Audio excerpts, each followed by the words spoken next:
Good evening everyone, welcome to civil services study. ये practice set number 8 है UPPSC RO ARO के लिए। और इस टेस्ट में हम प्रैक्टिस करने वाले हैं जीएस के प्रश्नों पर। इसमें हम हिस्ट्री की प्रैक्टिस करेंगे, इसमें हम ज्योग्राफी के प्रश्नों की प्रैक्टिस करेंगे, इसमें हम जनरल साइंस के प्रश्नों की प्रैक्टिस करेंगे और इसमें हम इंडियन पॉलिटी के प्रश्नों की प्रैक्टिस करेंगे। इन सभी यूट्यूब डेली टेस्ट वीडियोज़ का PDF प्राप्त कर सकते हो और अलग से पेड सीरीज़ प्राप्त कर सकते हो। टेलीग्राम पर डिस्क्रिप्शन बॉक्स में नंबर है, उस पर कॉल या व्हाट्सअप करके, ठीक है, वो पेड होगा। तो चलिए स्टार्ट करते हैं। पहला प्रश्न है, निम्नलिखित में से कौन सा शासक बहमनी की राजधानी गुलबर्गा से बीदर ले गया था?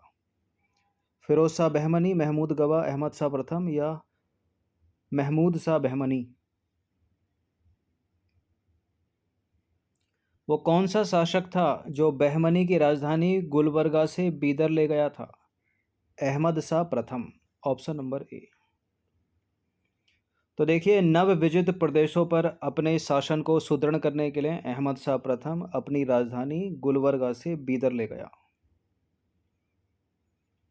दूसरा प्रश्न है, विजयनगर साम्राज्य से रिलेटेड है ये। विजयनगर साम्राज्य के संबंध में कौन सा कथन सही नहीं है? दास प्रथा प्रचलित थी विजयनगर साम्राज्य में, पर्दा प्रथा का प्रचलन था विजयनगर साम्राज्य में, सती प्रथा का प्रचलन था विजयनगर साम्राज्य में, सामाजिक जीवन में गणिकाओं का महत्वपूर्ण स्थान था विजयनगर साम्राज्य में। कुछ एक नहीं था विजयनगर साम्राज्य में, इनमें से क्या नहीं था? दास प्रथा प्रचलित थी, करेक्ट है। पर्दा प्रथा का प्रचलन नहीं था, ठीक है। सती प्रथा का प्रचलन था। सामाजिक जीवन में गणिकाओं का महत्वपूर्ण स्थान था। तो देखिए, विजयनगर साम्राज्य में परिवार में स्त्रियों की भूमिका जो है उपयोगी समझी जाती थी तथा समाज में पर्दा प्रथा प्रचलित नहीं थी, ठीक है।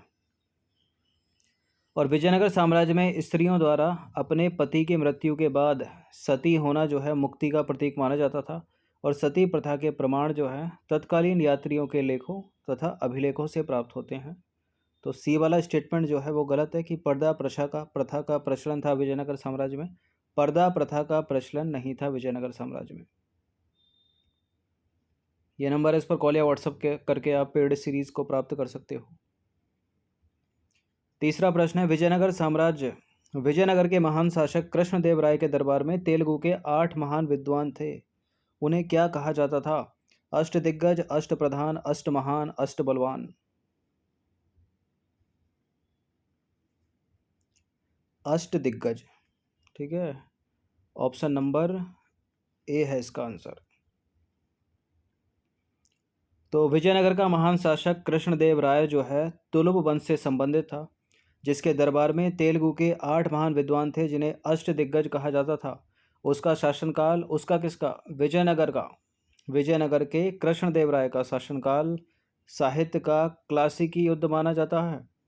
देखिए, कृष्णदेव राय स्वयं एक उत्कृष्ट कवि और लेखक था, जिसकी रचना जो है अमुक्तमाल्याद तेलुगु भाषा के 5 महाकाव्यों में से एक है। और बाबर ने भी कृष्णदेव राय के बारे में कुछ कहा है, अलग से प्रश्न पूछा जाता है इस लाइन को बनाकर। क्या कहा है? बाबर ने कहा है अपनी आत्मकथा में, कृष्णदेव राय को तत्कालीन भारत का सबसे शक्तिशाली जो है बताया है शासक, बाबर ने, ठीक है। बाबर ने अपनी आत्मकथा में कृष्णदेव राय को तत्कालीन भारत का यानी उस समय के भारत का सबसे शक्तिशाली शासक बताया है। क्वेश्चन नंबर 4 पर आ जाइए। पल्लव वंश का संस्थापक कौन था? Simha Vishnu, option number C. तो पल्लव वंश का संस्थापक था सिंह विष्णु। और इसके बाद महेंद्र वर्मन, नरसिंह वर्मन प्रथम, महेंद्र वर्मन द्वितीय तथा राज सिंह आदि शासक हुए। कालानुक्रम सजाने आ जाए तो सिंह विष्णु के बाद महेंद्र वर्मन प्रथम, उसके बाद नरसिंह वर्मन प्रथम, फिर नरसिंह वर्मन महेंद्र वर्मन द्वितीय, उसके बाद राज सिंह, ठीक है। अगर ये दूसरे हो गए तो प्रथम ही होंगे। क्वेश्चन नंबर 5 पर आ जाइए। निम्नलिखित में से किस चोल शासक ने पांड्य तथा श्रीलंका की संयुक्त सेनाओं को पराजित किया था? किसने किया था? परातंग ने, तो देखिए, आदित्य प्रथम के उत्तराधिकारी परातंग ने अपने पिता की साम्राज्यवादी नीति को आगे बढ़ाया। पांडे नरेश ने परातंग के भय से श्रीलंका से सहायता मांगी।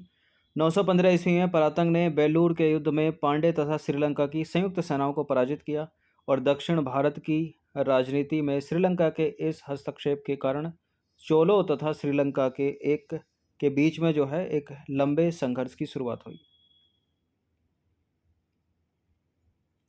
नंबर 6 पर आ जाइए। निम्नलिखित युग्मों में से कौन सा एक जो है सही सम्मिलित नहीं है? पर्यावरण संरक्षण अधिनियम 1986, जल प्रदूषण निरोध एवं नियंत्रण अधिनियम 1974। चलिए इनको यहीं कर देते हैं, ठीक है। ये करेक्ट है दोनों के दोनों। अब सी और डी में से एक आंसर होगा। वायु प्रदूषण निरोध एवं नियंत्रण अधिनियम के सामने 1981 लिखा और वन संरक्षण अधिनियम के सामने 1972 लिखा है। देखिए, वन संरक्षण अधिनियम 1980 का है, तो गलत है डी, ये सही है। वायु प्रदूषण निरोध एवं नियंत्रण अधिनियम 1981, तो वन संरक्षण अधिनियम 1980। क्वेश्चन नंबर 7 पर आ जाइए। निम्नलिखित में से कौन वाहनों में सबसे अच्छी तरह से जलता है?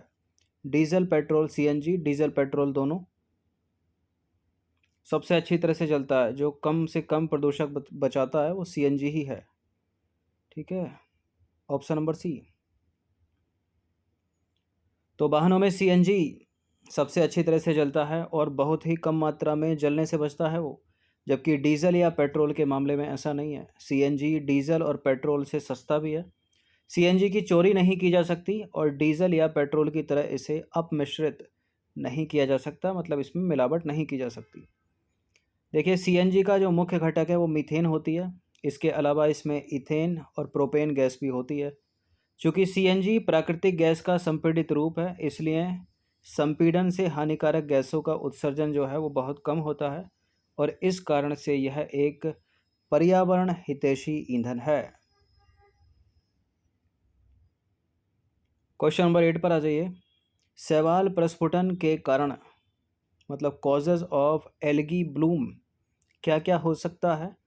जल की गुणवत्ता घट जाती है, मछलियां मर जाती हैं। ये दोनों सही हैं, ये दोनों गलत हैं।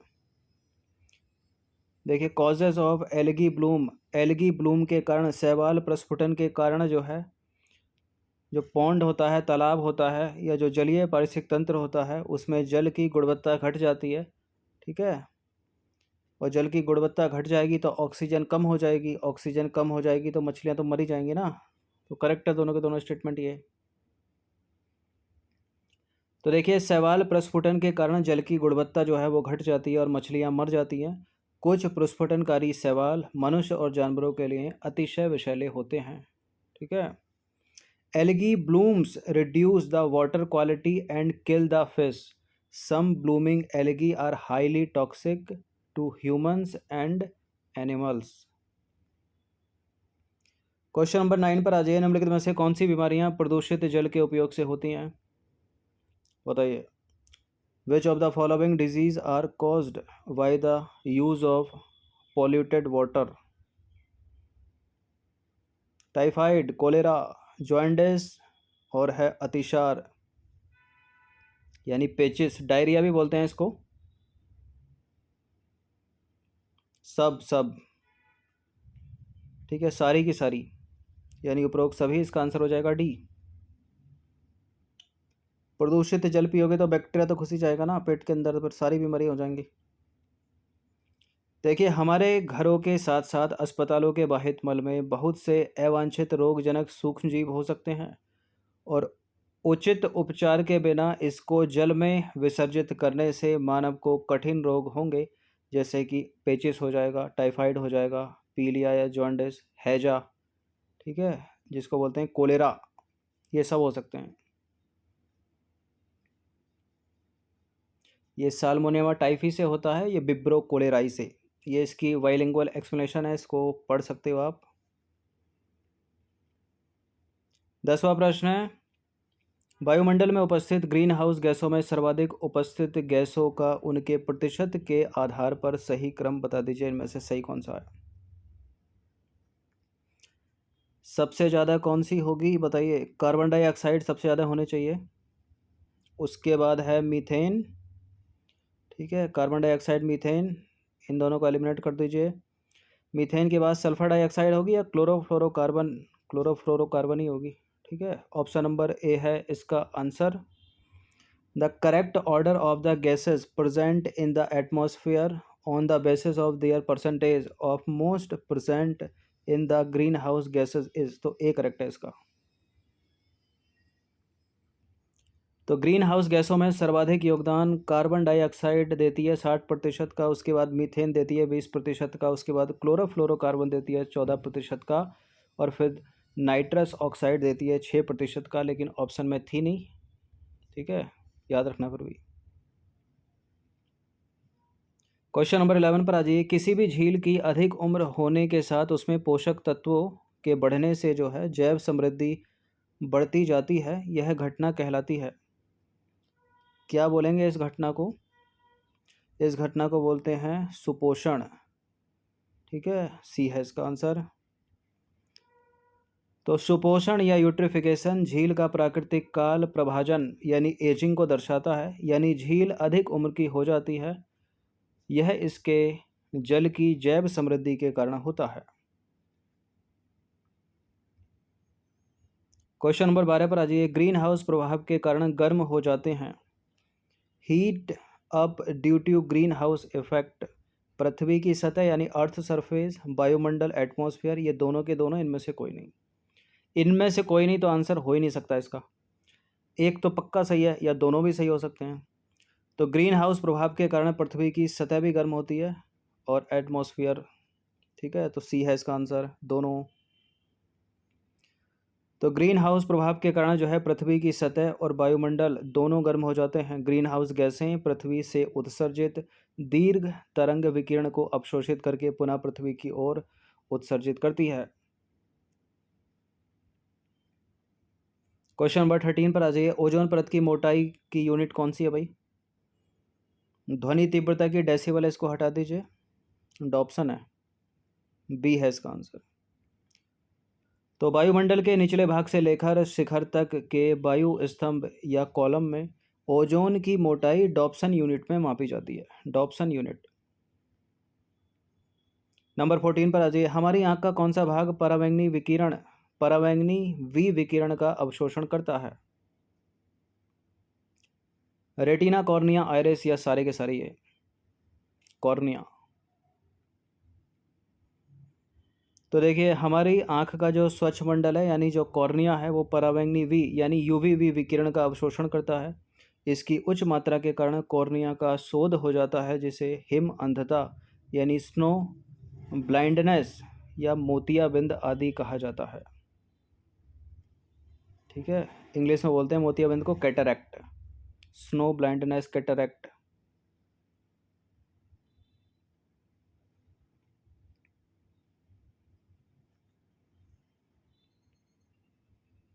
क्वेश्चन नंबर 15 पर आ जाइए। ओजोन परत को नुकसान पहुंचाने के लिए निम्न में से कौन सी गैस जिम्मेदार है?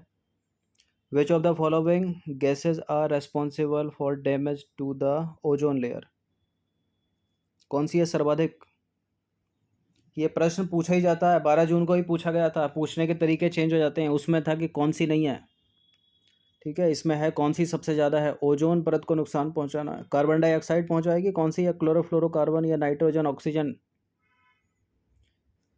ऑक्सीजन को तो हटा ही दीजिए, नाइट्रोजन को भी हटा ही दीजिए, या तो आंसर बी है या डी है, क्या है? क्लोरोफ्लोरोकार्बन, ठीक है। ओजोन परत को नुकसान पहुंचाने का नाम आ जाए तो क्लोरोफ्लोरोकार्बन, और ग्रीन हाउस गैस प्रभाव के लिए आ जाए तो CO2। तो समताप मंडल में ओजोन के उत्पादन और अपक्षय निम्नीकरण में संतुलन होना चाहिए, ठीक है, लेकिन वर्तमान में क्लोरोफ्लोरोकार्बन यानी CFC के द्वारा ओजोन निम्नीकरण बढ़ जाने से इसका संतुलन जो है बिगड़ गया है, और वायुमंडल के निचले भाग में उत्सर्जित क्लोरोफ्लोरोकार्बन ऊपर की ओर उठती है और समताप मंडल में पहुंचती है, तथा समताप मंडल में परावैंगनी किरणें उस पर काम करती हैं। समताप मंडल में जो भी क्लोरोफ्लोरोकार्बन जुड़ते जाते हैं उनका ओजोन स्तर पर स्थायी और सतत प्रभाव पड़ता है। एक प्रश्न बड़ा पूछा जाता है कि ओजोन लेयर कहाँ पर है, तो समताप मंडल में है, याद रखना। और ये इसका बाइलिंगुअल एक्सप्लेनेशन है, इसको भी पढ़ लीजिएगा, इंग्लिश मीडियम वाले। नंबर 16 पर आ जाइए, भारत शासन अधिनियम। अब 5 प्रश्न हम पॉलिटी के सॉल्व करेंगे, प्रैक्टिस करेंगे, ठीक है। तो भारत शासन अधिनियम 1935 का 35 के प्रावधान कौन कौन से हैं इसमें? बड़ा ही महत्वपूर्ण अधिनियम था ये, और अभी तक है, एग्जाम में पूछे जाते हैं इससे प्रश्न। बर्मा को भारत से अलग कर दिया गया 1935 के अधिनियम के द्वारा। वर्तमान में जो राष्ट्रपति की अध्यादेश जारी करने की शक्ति है, अनुच्छेद 123, वो इसी अधिनियम से प्रेरित है। और प्रांतीय स्वायत्तता का प्रावधान किया इसने 1935 के अधिनियम ने, सारे के सारे। बिल्कुल ये तीनों के तीनों जो हैं 1935 के अधिनियम के तहत ही हैं। डी है इसका आंसर। तो भारत शासन अधिनियम 1935 के प्रावधानों के अनुरूप सन 1937 में जो है बर्मा को भारत से अलग कर दिया गया। वर्तमान में भारत के राष्ट्रपति की जो अध्यादेश जारी करने की शक्ति है अनुच्छेद 123 के तहत, वो इसी अधिनियम से प्रेरित है। और भारत शासन अधिनियम 1935 में प्रांतीय स्वायत्तता का प्रावधान किया गया था। इसके तहत एक प्रांतीय कार्यपालिका एवं प्रांतीय विधानमंडल का प्रावधान किया गया था। और क्या क्या किया गया? 1935 के अधिनियम द्वारा प्रांतीय स्तर पर पहली बार द्विसदनीय विधानमंडल की स्थापना की गई और 6 प्रांतों में 2 सदनों की व्यवस्था की गई। मद्रास, बम्बई, बंगाल, बिहार, संयुक्त प्रांत और असम, ये थे वो 6 प्रांत। देखिए, भारत शासन अधिनियम 1935 श्वेत पत्र पर आधारित है, जिसे विभिन्न गोलमेज सम्मेलन के परिणाम स्वरूप तैयार किया गया था। यानी उन तीन गोलमेज सम्मेलनों की बात हो रही है जो हुए थे 30, 31 और 32 में, 1930, 1931 और 1932। क्वेश्चन नंबर 17 पर आ जाइए। सूची 1 को सूची 2 से सम्मिलित करना। सूची 1 में है भारतीय संविधान के लक्षण और किस देश से वो ग्रहण किए गए हैं वो, और ये मिलान वाला है। समवर्ती सूची कहाँ से? संघात्मक व्यवस्था कहाँ से? आपातकालीन उपबंध कहाँ से? मूल कर्तव्य कहाँ से? समवर्ती सूची है ऑस्ट्रेलिया के संविधान से। संघात्मक व्यवस्था कनाडा से ली गई है। आपातकालीन उपबंध जर्मनी के बीमर से, और मूल कर्तव्य है सोवियत संघ रूस। तो ए का 4, बी का 2, सी का 1। ए का 4, बी का 2, सी का 1, डी का 3। तो डी आंसर हो गया इसका अपना।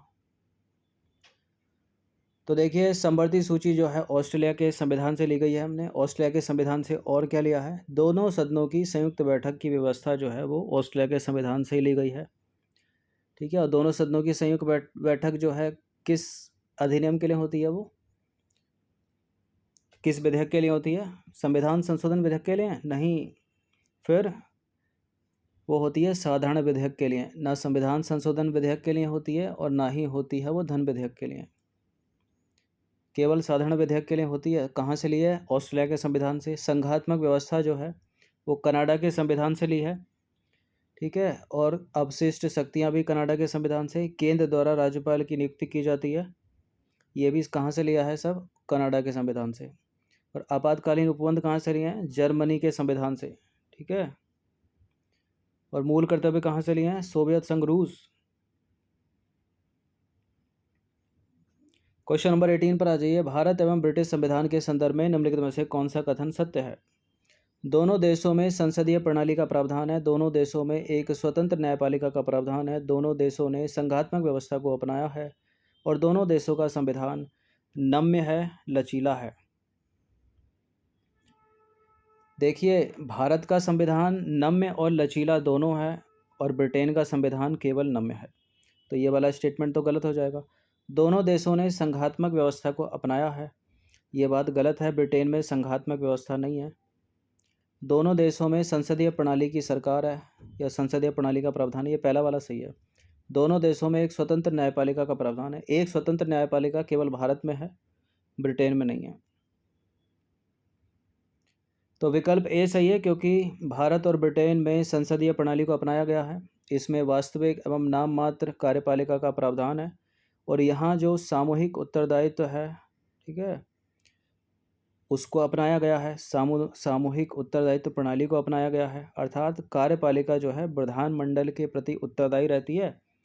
और अमेरिका में बात करें तो अमेरिका में जो है अध्यक्षात्मक प्रणाली को अपनाया गया है।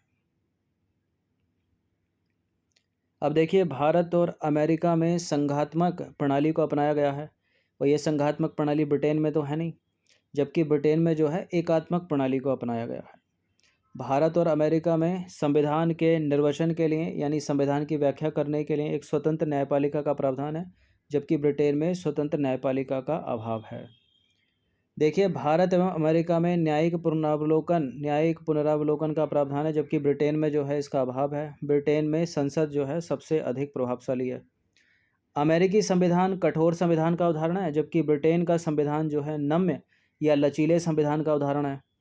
ठीक है। वहीं भारत की बात करें तो भारत का संविधान कठोर भी है और नम्य भी है। ऐसा नहीं है कि केवल नम्य ही नम्य है ब्रिटेन की तरह, इसलिए वो चौथा वाला स्टेटमेंट गलत था।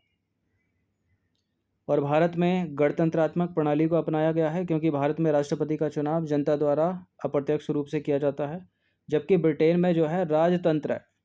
ठीक है, ब्रिटेन में राजतंत्र प्रणाली है, क्योंकि वहाँ सम्राट का चुनाव वंश परंपरा के आधार पर किया जाता है।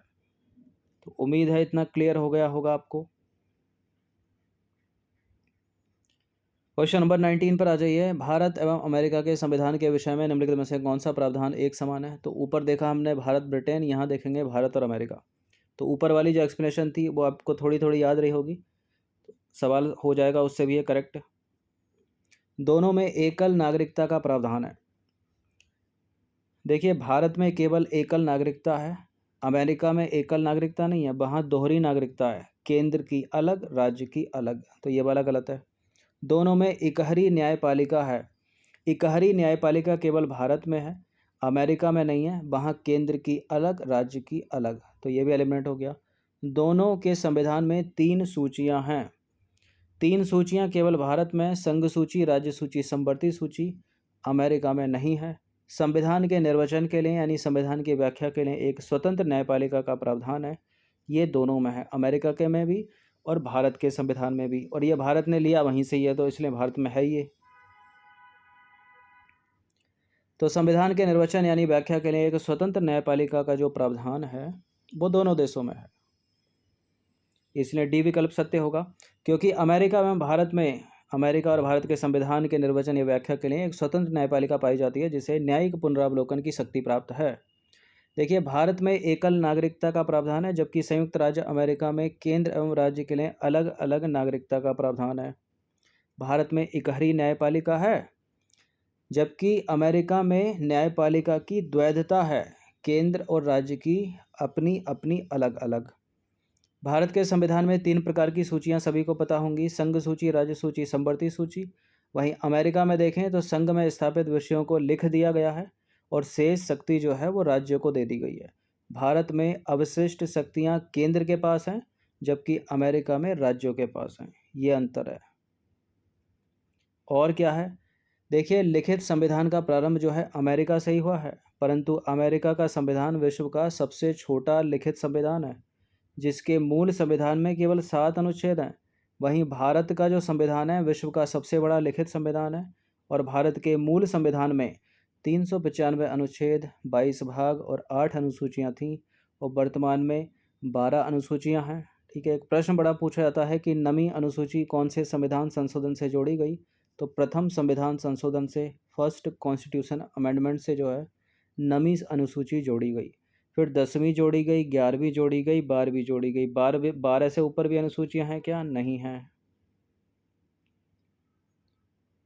क्वेश्चन नंबर 20 पर आ जाइए। निम्नलिखित में से कौन संविधान की प्रारूप समिति के सदस्य थे? सदस्य नहीं थे, प्रारूप समिति के 7 मेंबर थे इसमें अध्यक्ष को मिलाकर। जेबी कृपलानी, गोपाला स्वामी अयंगर, अल्लादी कृष्णस्वामी अय्यर और टीटी कृष्णमाचारी।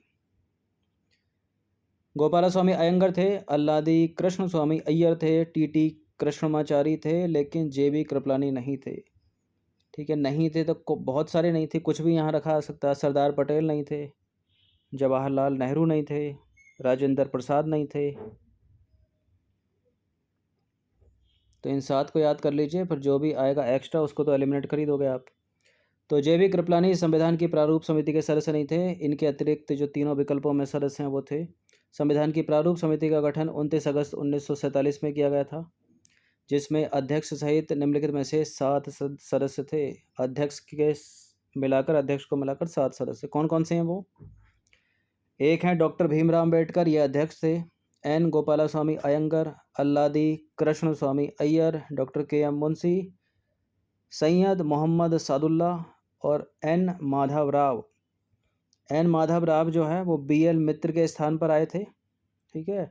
और T T Krishnachari, D P Khaitan की मृत्यु के पश्चात आए थे इसमें। तो इन 7 लोगों का नाम याद रखिएगा। इसकी ट्रिक भी है एक, अंबेडकर आए मित्र मुंशी कृष्णा के साथ खेत पर, ठीक है। पहले बताई भी होगी, इसमें मेंशन नहीं किया, अगली बार ये सवाल आता है तो वो ट्रिक जरूर मेंशन कर देंगे, ठीक है।